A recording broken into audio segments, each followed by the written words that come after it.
विविध भारती पुणे ठळक बातम्या.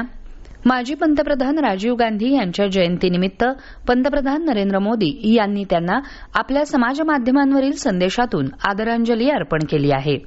मुंबई अहमदाबाद राष्ट्रीय महामार्गावरची अनधिकृत बांधकामं आणि अतिक्रमणांच्या विरोधात प्रशासनानं आता कठोर भूमिका घेतली आहे.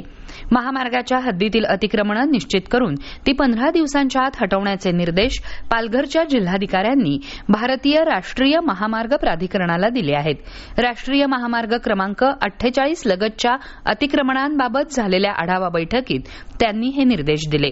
कोल्हापूर जिल्ह्यातील धरणांच्या पाणलोट क्षेत्रात सुरू असलेल्या संततधार पावसामुळे जिल्ह्यातील प्रमुख 17 धरणांपैकी 10 धरणं 100% भरली आहेत.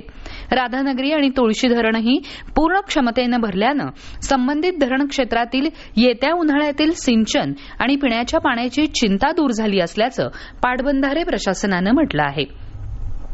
विश्व मानवता दिनानिमित्त बीड इथल्या KSK महाविद्यालयात मानवता यात्रा आणि युवा संवाद परिषदेचा काल प्रारंभ झाला.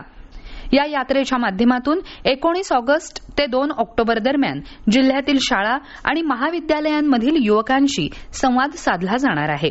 स्त्रीभ्रूण हत्या, बालविवाह, ऊसतोड कामगारांच्या मुलांचं शिक्षण, वंचितांचे प्रश्न, व्यसनाधीनता आणि बेरोजगारी याबाबत युवकांमध्ये संवेदनशीलता निर्माण करणं, दया, क्षमा, शांती आणि करुणा या मूल्यांचा प्रसार तसंच डॉ. बाबासाहेब आंबेडकर, महात्मा गांधी, विनोबा भावे, बाबा आमटे आणि रवींद्रनाथ टागोर यांच्या विचारांची ओळख करून देण्यासाठी या यात्रेचं आयोजन करण्यात आलं आहे.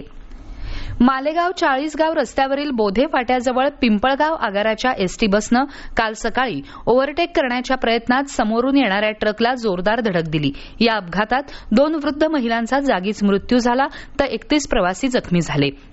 जखमींना मालेगावच्या रुग्णालयात दाखल करण्यात आलं असून काही जणांची प्रकृती गंभीर आहे. या होत्या आतापर्यंतच्या ठळक बातम्या. यानंतरच्या ठळक बातम्या 9:58 मिनिटांनी.